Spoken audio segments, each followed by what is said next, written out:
Hello, everyone, and welcome to another episode of Wytpod. My name is Harshit, and I'm the Director of Business Alliances at Wytlabs. We're a digital agency specializing in SaaS and e-commerce SEO. And I've got Eric with me today. He's the VP of Marketing at CopyLeaks, a leading AI text analysis platform. A big welcome to you, Eric. So happy to have you with me today. Thank you. Happy to be here and appreciate you having me on here. Brilliant. Now, Eric, can you please start with sharing your journey and the key milestone that led to your current role as VP of Marketing at CopyLeaks?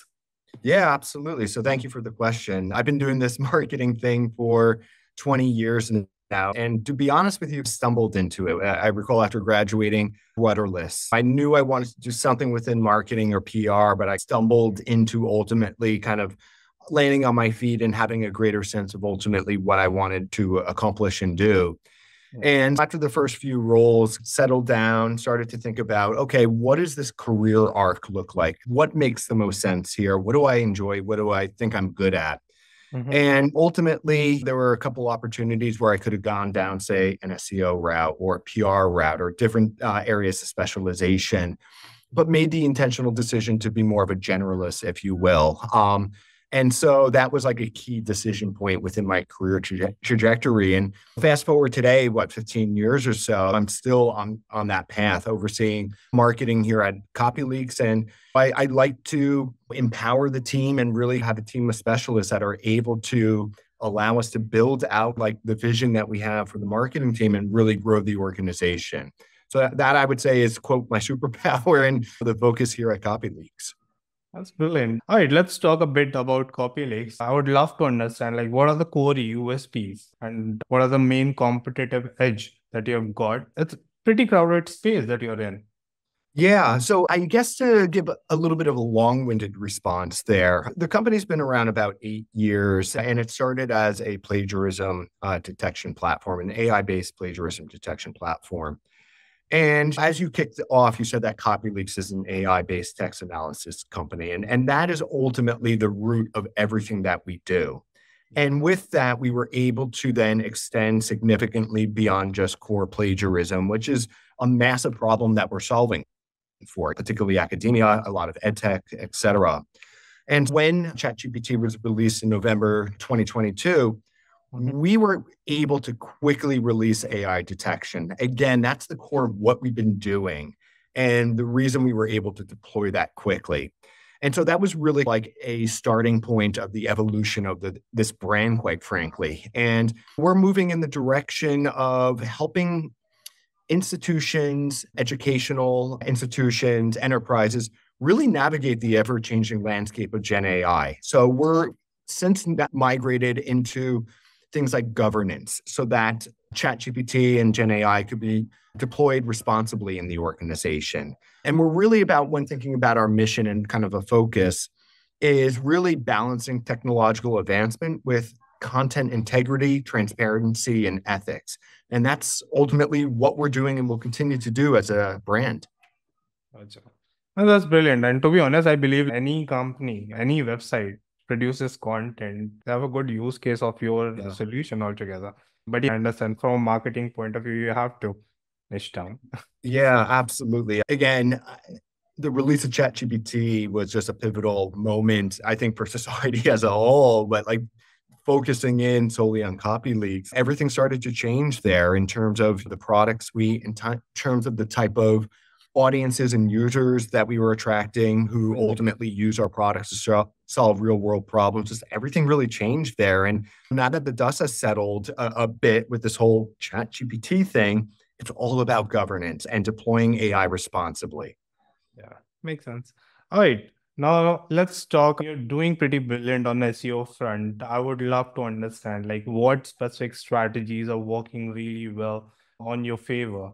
And yeah, look, I appreciate that. Thank you. So the way that I like to think of SEO, it's very like a Maslow hierarchy of needs. If you took Psych 101 in college, where you have to do at the very bottom, think of like food and safety, right? With SEO, it's okay. You have to have kind of the right keyword strategy. You have to have from a technological standpoint, the site is working and operable and things of that. You have a sitemap. So it's really like being able to deploy those foundational considerations and then move to the next thing, which is maybe your content strategy, for example, and deploying that. And then maybe the next step is link building and fine tuning and things of that. So it's a very kind of like cyclical process that we've employed. And look, we inherited a fairly strong website, but there was a lot that we had to modify, adopt, change to make it reach its potential. And again, going back to that pivotal moment with the release of ChatGPT in November 2022, we released that content, released that page, and it got a lot of attention. A lot of links were coming organically from it, a lot of PR writing about us. So I think part of it, quite frankly, is being at the right place at the right time. But people who are lucky, often it's because of the circumstances laid out and what they're setting forth. And I think with us, it's releasing something so quickly to market and really the first solution of its kind. Yeah. In fact, a lot of you, I'm sure your targeted search term also must have seen massive jump in terms of just mere volume with time. Absolutely. If you look at Google Trends, for example, for keywords like AI detector, AI content detector, things like that, it pretty much follows the school year, not surprisingly, for better or for worse, where there are peaks around final time, around the holidays. Here in the States, there's a massive decline. So that suggests that it's students, but the largest peak that we've seen was just a few months ago, right before summer here. So that means that ChatGPT, things of that nature, and these type of solutions that we offer, there's growing in awareness, and ultimately more and more people are searching for it. And again, being well positioned, getting out there quickly has really been advantageous for our brand. Hey, Eric, I'm so sorry to hear. Yeah, no worries. With my Wi-Fi.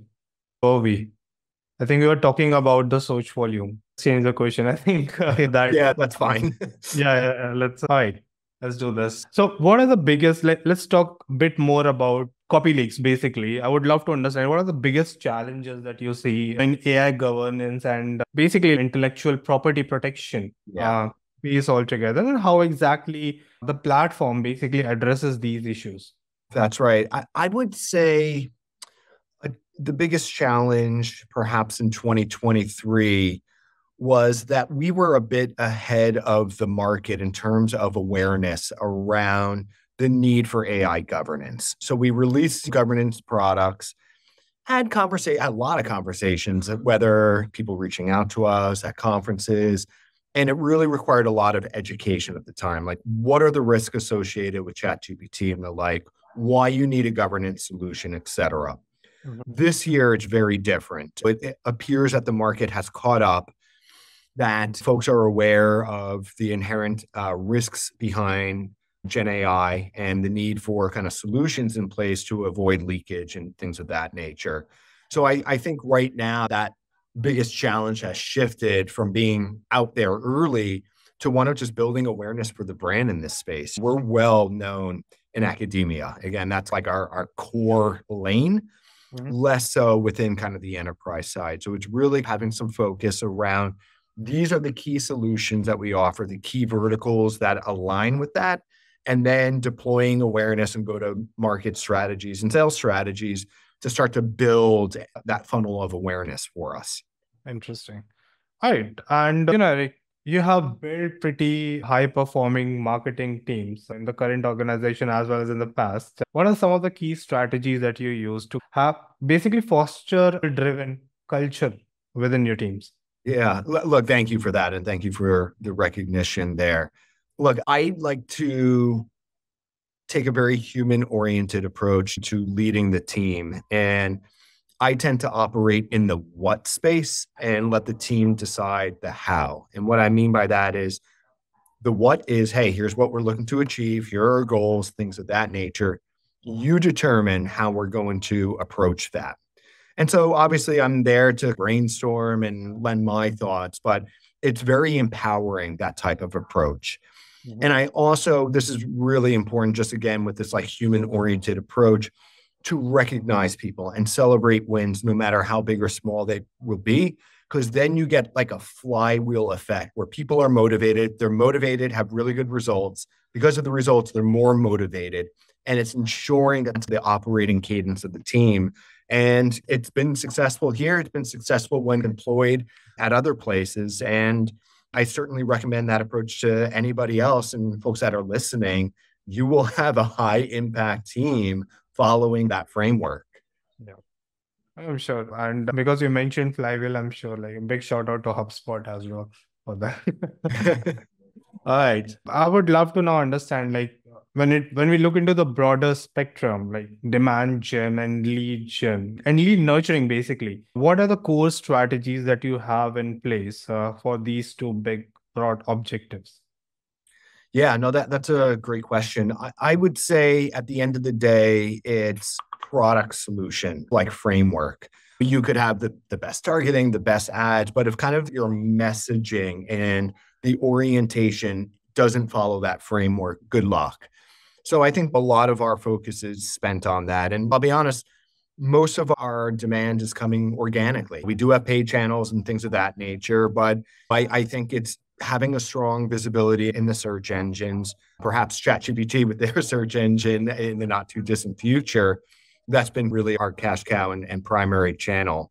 So I think it's that. And I think it's also, this is so like 101. We have a team of SDRs and I am continually obsessing with them and they're doing a great job on this front. Respond in real time to folks, right? There's a lot of research that's been deployed around response rate vis-a-vis an inbound and your success turning it into a deal, close one. And there's a direct correlation between speed and the likelihood of something to close. So that's something that we're continually invested in as well. Nice. All right. And I would love to understand like how exactly your organization in that it's basically product visions aligns really well with the evolving market needs and basically your customer expectations. Yeah. So I guess in an attempt to answer that and tell me if, I'm on a completely different wrong track, but I think we do a really good job as an organization understanding trends, understanding changes that are happening, particularly in AI, which is a crazy fast moving space. There's a culture around sharing knowledge. There's a culture around sharing articles and things like that that encourages people to have these conversations. Mm-hmm. And I think that is our competitive advantage, being able to move really quickly. And 5 minutes ago, I mentioned how, with this whole governance solution, we were like early to market. I think that's a great example of that. Like we saw the writing on the wall. Hey, what can we do to help address this? So we released something early. The market's finally caught up. I would say that's our superpower and quite frankly, a major competitive advantage for us vis-a-vis other companies that are in the AI space, whether it's the detection side, whether it's the governance side, or a little bit of each. Gotcha. And do you have any process in place to have that customer feedback loop? Oh, absolutely. Yeah. We're really big on that. We have a really strong customer success team, obviously a number of salespeople, and we're taking all of that feedback and packaging up, not just to the product team, but to everybody, not just leadership, everybody in the organization to, again, like empower that knowledge sharing, empower everybody's knowledge around what's happening in AI.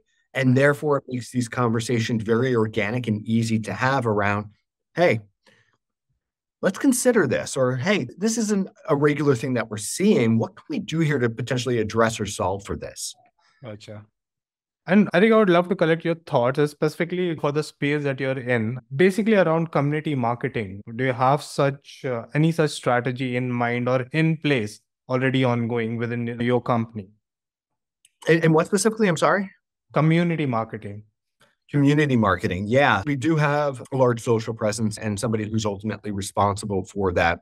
I think communities work in progress, but being able to parlay our brand into key conversations around AI, governance, et cetera, is really important. Again, particularly as we're trying to break through and be known for that, super critical and something that we're throwing a lot of effort, resources, and time against. It's still early, but I'm confident that this is the right approach for us. Yep. All right. And any specific things or any specific strategies that you have in place when it comes to your customer retention side of things, and how exactly is the churn rate for your SaaS? Yeah, it's different on the consumer side of our business, the self-serve traditional SaaS model Yeah. versus the B2B side of our business. So for the consumer side, and I can't get into like specifics, we do see churn around the end of the school year. A lot of our users are students. And again, I mentioned regarding how a lot of our users are indeed students, we're seeing the biggest fall off around then. We deployed a number of strategies and approaches to help tamper that a little bit. So for example, instead of just flat out canceling, we now allow a user to say, pause their account for 3 months so that when the semester restarts, hey, CopyLeaks is still available for them. They're not losing all of their history with us, et cetera. So that's something relatively new that we deployed, and it certainly has helped with churn. On the B2B side, it is so dramatically low, and I really think it's a testament to two things. One is our CS team, customer success team, and quite frankly, the product. It's particularly within academia, best in class, unquestionably.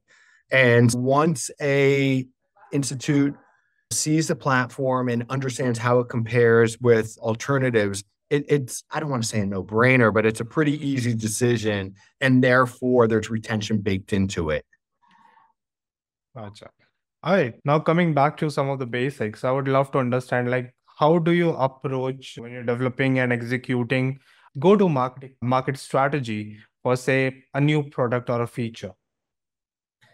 Yeah. At the end of the day, it's to really understand the problem that it solves and the core markets or personas that it addresses. I think one of our challenges is arguably we serve all verticals and a lot of personas, and you can't boil the ocean from both a go-to-market and sale. You just can't. Our focus and working with my VP of sales colleague, our focus is to understand what are the verticals that have, say, high total addressable market potential, right? What are the verticals that exist where we already have clients from that background that are using us to solve that type of problem? What are those verticals where it's still a real world solution or problem rather? And those are the three main tenets that we leverage to say, okay, these are the verticals and the personas that are tier one, the highest priority. Let's go after them first, throw the full weight of the organization behind it. Yes. Then maybe you have your tier two, right, that you go after next and things of that nature. Just to give an example, on the AI detection side, we work with review sites, think like G2, Capterra, et cetera, to ensure that it's not plagiarized, free of AI content, et cetera. So we already have a client in that space. I think it was yesterday, and I'm not sure if it was the FTC, but it was some government agency that said, hey, moving forward, you cannot have fake reviews that use AI and blah, blah, blah, blah, blah on their site. And it's, whoa, let's throw our weight behind this, right? Again, it's a large total addressable market. It's a very real world problem. We have clients in that space. Bingo, let's go after it. And so I mentioned a couple minutes ago that we move quickly here by design. We move quickly there, and now that's like a big focus of ours. Lovely. All right. I would love to now hear like what specific emerging trends are you seeing in basically digital marketing and it's AI. Like everything's AI. Look, I'm bullish about its potential, but I'm also a little bit cautious about it. We've used it across our team to support numerous different approaches, whether it's on the content creation side or brainstorming naming schemes. Also, we've leveraged it for data analyses and things of that nature. And what's become evident to us is two things to be very aware of. One is hallucinations, unquestionably, particularly if it's analyzing big data sets.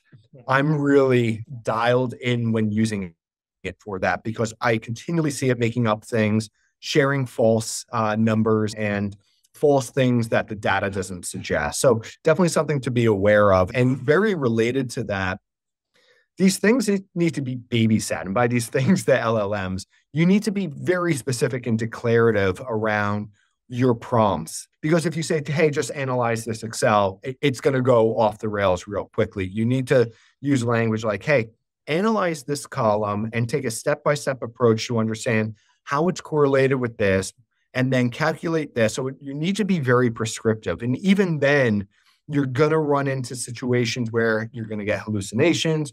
You're going to need to recalibrate and redo things. So it can be a very time-consuming process. And like a real-world example, we recently did a survey, it's not even released just yet, asking teachers and students around their usage of AI in the classroom and also their attitudes about it. And we're comparing the two audiences, like who uses it more? What are their attitudes about the future of teaching, things of that nature? Massive data set. So it was about 1,500 people took the survey, 20 different questions. You see how this grows exponentially. And I had the team analyze it themselves, but then leverage ChatGPT. And to go through the data set took me about an hour and a half with prompts to get it to analyze it in a way that made sense. Because again, it was hallucinating, making things up. Yeah. It was not following instruction. And so was it worth it at the end? I don't know. I really don't know. Now, there's a reason why in fact, I'm sure like a lot of SEOs must be using your tool as well. There's a reason why Google flags AI content, why we need such AI detection tools is for the fact that you need to have that human in loop guiding it in the right direction, because if you don't do that right, definitely it's all a bunch of crap that you get. Not in every scenarios, but yeah, majority of the scenarios. So, absolutely. Yeah, I was just so surprised with some of the outputs of it. It's, oh my God, I need to be careful here. All right. Now, can you provide any insights into any recent or upcoming projects within your current organization that you're particularly excited about? Yeah, so I think it's going to be, what has me excited is the evolution of our brand. So if you go on our website, check out our social media, it's speaking about things like AI content detection, some governance, some plagiarism. We're evolving where it's, again, the notion around balancing technological advancement with content integrity, transparency, and ethics. That is the direction that we're moving in, not just as a brand, but also as a product offering and what we do. So some of the solutions, think like governance, right? Another solution, academic integrity. Another is like code integrity, and making sure that if you're using ChatGPT for code purposes, you have an open license to do. So that is ultimately the direction that we're going to be evolving in the next 3 to 6 months, I would say. Oh, that's brilliant. All right, now your own motto, better every day. Let's talk about that. How does this philosophy basically influences your professional approach and in fact your personal growth as well? And you said what, the model or sorry? Motto. Better motto. every day. Yeah. Yeah. One of the things that I think is really valued in this organization, but me personally, is to always be learning and growing. And that's what I mean by that. And even to the point where it may become a company value of ours to constantly learn and improve, right? Yeah. And that's super important, particularly for a brand or a business that's in this AI space where what we're talking about today may not be relevant tomorrow. And you need to move quick there to remain competitive. That's super important. And I think it really sums up CopyLeaks to a certain extent and why it may ultimately end up being one of our core tenets or values ultimately. Yeah. All right, Eric. Now we're coming to an end, and now I would love to have a quick rapid fire round with you. Are you ready for that? I'm as ready as I can be. All right. If you could magically increase your marketing budget, say tenfold, what would it be the first thing that you would do with that extra funds? Yeah, it's visible. Going back to what we talked about, it's visibility within these key verticals of ours where maybe the brand doesn't have so much awareness, and really being able to articulate the problems that we solve. That is where the majority of that budget would go. All right. Now, if you could swap role with any other department within your company for a day, I would swap with somebody on the engineering and development side to understand how they're thinking about our product offerings and what's ultimately under the hood. Gotcha. All right. Now, what's the most bizarre marketing tactic you have ever seen work brilliantly well? This is not something that I did, but somebody here on the leadership team at their prior company, they wanted to work really badly with a certain company. I forget what it was, a large enterprise brand. And they wouldn't take their calls. They had all sorts of ABM targeting them, et cetera. They ultimately bought a billboard space outside the office specifically for them. And it got their attention and finally started the conversation and ultimately became a closed won deal. But something like that has me scratching my head. How can we potentially deploy that, or does it make sense for us? All right. Now, if you could use only one social media for the rest of your life, which would it be? Is it for my personal use or CopyLeaks? Personal use. Done. I hate social media. It's toxic. Oh, that's one of the rarest replies I've got. Okay. Look, for the brand, it's a necessary evil. We absolutely have a presence, but for personal usage, by design, I'm solely on LinkedIn. Okay. And for if you have to do it for like your professional, for the business, which would it be? Absolutely LinkedIn, just knowing the audience there. For LinkedIn, it's both on the enterprise side, but also one of the key personas, if you will, are prospective employees. Okay. All right. Now coming to our very last question. What's the weirdest place you have ever come up with a brilliant marketing idea? I'm curious how frequently you get this, but it's always like when brushing my teeth. It just comes. I'm not actively thinking about it. And it's just like that aha moment. Oh, nice. All right, Eric. Thank you so much. I really enjoyed this conversation. Thank you for sharing your experiences, your strategies about the company. I'm sure our audience gonna appreciate this. So yeah, thank you. Yeah, likewise. Thank you. I think this was really interesting. I appreciate the questions and happy to be here.